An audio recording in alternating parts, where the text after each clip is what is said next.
আলোর শহর চন্দননগরের খ্যাতি বিশ্বজোড়া। জগদ্ধাত্রী পুজোয় চন্দননগরের অনন্য আলোকসজ্জা দেখতে আসেন বিভিন্ন এলাকার মানুষজনেরা। আলোর শহরে এবার মহাকাশ ভাবনা। চন্দননগরের জগদ্ধাত্রী পুজোয় এবার আলোর সাজে দেখা যাবে ভারতের গর্ব।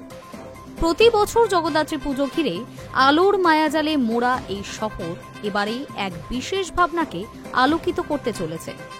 এবারে থিম মহাকাশ, মহাকাশচারী এবং ভারতীয় বৈজ্ঞানিকদের মহাকাশ অভিযান। চন্দননগরের বিখ্যাত আলোকশিল্পী অসীম দে জানান, আমরা এবারে আলোকসজ্জার মাধ্যমে দেখাতে চলেছি মহাকাশচারীদের জীবনযাত্রা, তাদের গবেষণা ও মহাকাশে কাজ করার অভিজ্ঞতা। একই সঙ্গে আলোর মাধ্যমে ফুটিয়ে তোলা হবে কিভাবে ভারতের মাটি থেকে এক মহাকাশযান যাত্রা শুরু করে অসীম মহাশূন্যের উদ্দেশ্যে। তিনি আরও বলেন, আজ ভারত বৈজ্ঞানিক ও সামরিক ক্ষেত্রে দ্রুত অগ্রসর হচ্ছে। প্রধানমন্ত্রী নরেন্দ্র মোদীর নেতৃত্বে ভারতীয় বিজ্ঞানীরা দেশকে নতুন উচ্চতায় পৌঁছে দিচ্ছেন। মহাকাশ গবেষণায় ভারতের সাফল্য এখন বিশ্বের গর্বের বিষয় হয়ে উঠেছে। আমাদের আলোকসজ্জা সেই গর্বেরই প্রতিফলন।